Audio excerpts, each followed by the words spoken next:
जैसा कि हम लोग जानते हैं, शिक्षा वो शिक्षा जिससे लोग का भविष्य जुड़ा होता है और हर कोई चाहता है कि हमारा बेटा पढ़े लिखे आईएएस बने, आईपीएस बने और डॉक्टर बने और तरह तरह के बने जिससे उनका रोजगार हो। लेकिन इन आज़ादी के 70 साल बाद भी हम शिक्षा पे चर्चा करते हैं और समानता की शिक्षा सबको मिलनी चाहिए, ये चर्चा तो होती है। लेकिन आज भी पूरे स्कूल में न तो डेस्क है, कुर्सी है, चार दीवारी है और तरह तरह की व्यवस्था ही नहीं स्थापित हो पाई 70 साल बाद, और हम चर्चा करते हैं और इन चर्चाओं से उभरते हैं कई नेता तो शिक्षा के नाम पे एमएलए एमएलसी बन जाते हैं और वो शिक्षकों के नाम पर वो कई नेता और भी बनने को तैयार होते हैं, लेकिन शिक्षा की व्यवस्था सुधार नहीं पाए तो शिक्षा की गुणवत्ता की बात तो दूर की है। इन्हीं बातों पे चर्चा के लिए हमारे साथ हैं शिक्षाविद सुनील कुमार सिन्हा जी। आइए हम इनसे जानते हैं। राकेश जी,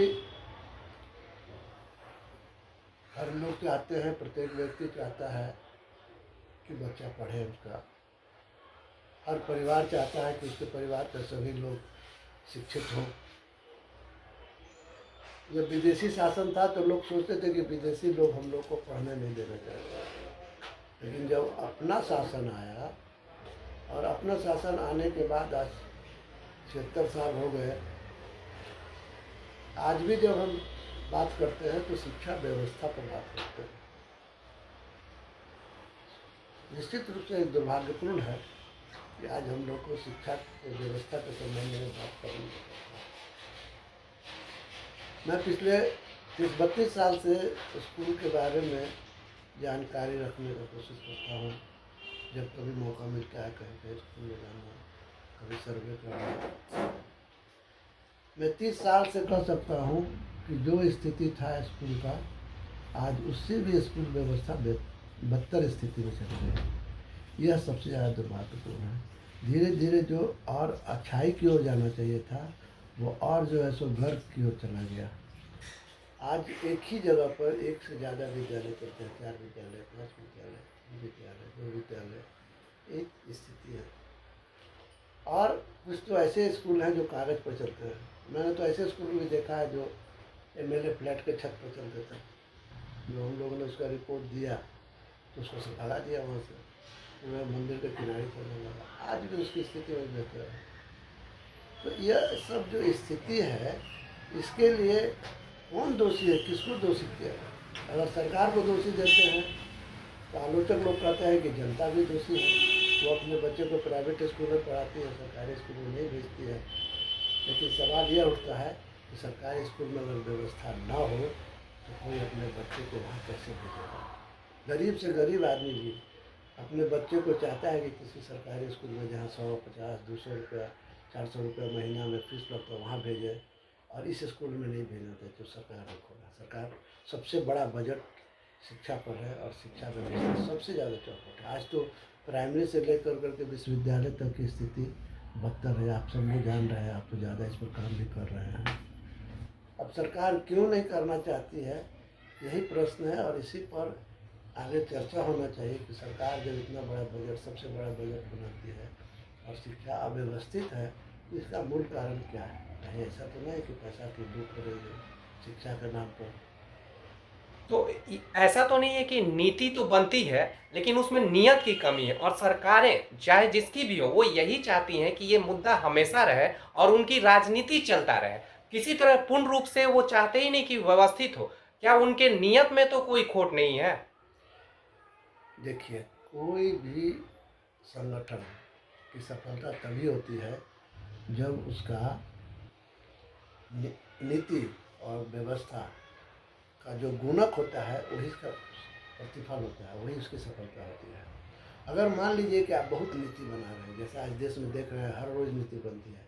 यहाँ समान स्कूल विद्यालय समिति बनाई गई, आयोग बनाया गया, उससे रिपोर्ट आया और रखा रह गया। केंद्र सरकार भी बना रही है शिक्षा नीति, बिहार सरकार भी बहरा करके बहुत तरह की शिक्षा नीति बोलती है। नीति की बात करते हैं और व्यवस्था है ही नहीं। तो व्यवस्था अगर जीरो है और नीति 100% भी अगर होगी तो उसका गुणनफल कितना होगा? जीरो होगा। तो जो स्थिति है उसका यही है। तो ये सरकार में या किसी भी व्यक्ति को जब बात हम करते हैं तो एक ही बात है कि जो सरकार व्यवस्थित ढंग से स्कूल चला सकती है उसी को चलाए। आप हर साल बिहार में 2000 से अभी तक का हम लोग आंकड़ा देख रहे हैं कि हर प्रति वर्ष सरकार 2000 स्कूल खोल देती है। भाई 2-2 हज़ार स्कूल अगर आप खोल रहे हैं तो कोई इतना बड़ा आंदोलन तो हम नहीं देखा है कि बिहार में कि जो विद्यालय खोलने के लिए लोगों ने बहुत बड़ा आंदोलन किया हो। बिना आंदोलन किए हुए ही 2-2 हज़ार स्कूल लोगों को मिल रहा है। वह स्कूल विथ इंफ्रास्ट्रक्चर मिल रहा है कि विदाउट इंफ्रास्ट्रक्चर मिल रहा है। 100% सभी स्कूल बिना इंफ्रास्ट्रक्चर के मिल रहे हैं और यह सब एक कागजी खेल के तहत है, यह कागजी कार्रवाई के तहत है। स्वाभाविक है कि एक एक स्कूल में जब पकड़ में आता है लोगों को तो 4-4 स्कूल 5-5 स्कूल मिलता है और जब मिल जाता है तो सरकार कहती है मर्ज कर देंगे। भैया खोले क्यों? किसने कहा था खोलने के लिए?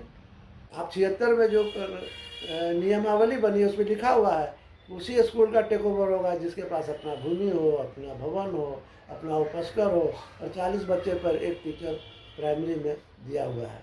आप कैसे स्कूल खोल दिए? क्यों खोले स्कूल ऐसा जिसके पास इंफ्रास्ट्रक्चर नहीं है? इस सरकार से कौन पूछेगा? किससे पूछे? कोर्ट कचहरी भी वही हालत है। आप जाइए कोर्ट में, पता नहीं किस तरह की बात होती है, हमेशा बात को एक अलग तरह से लिंगर कर करके आज तक यही पड़ा हुआ है। लोग गए, कोर्ट में भी गए हैं, लोग आपस में बात भी कर रहे हैं, चर्चा भी करते हैं, सरकार के सामने भी बात होती है, फिर भी काम नहीं हो रहा है। अब यह सबसे ज़्यादा दुखद यही बात है।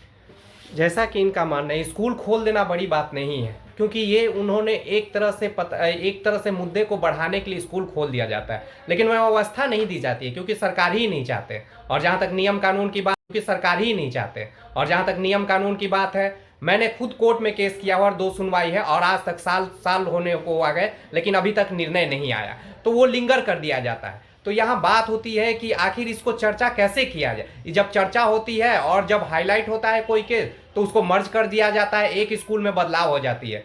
तो इसमें जरूरत है जनता को जागरूक होने की और चर्चा करने की। और जहाँ तक आर्य मीडिया का हाल है, मैं पटना के सारे स्कूल में, ज़्यादातर स्कूल में मैं जाने का प्रयास करूंगा, वहाँ का यथोस्थिति आपको बताने का प्रयास करूंगा और मैं सुनील सर से फिर इस बात पे चर्चा करूंगा। और पटना को जब कवर करने के बाद मैं दूसरे जिलों में भी पहुंचूंगा। ये मैंने संकल्प लिया है कि बिहार के आवाज़ को जन जन तक पहुंचाएंगे और बदलाव का नींव तो जरूर रखेंगे। कब होगी, क्या होगी, ये आप जनता के सहयोग के ऊपर निर्भर है। मैं राकेश राय, आर्य मीडिया से।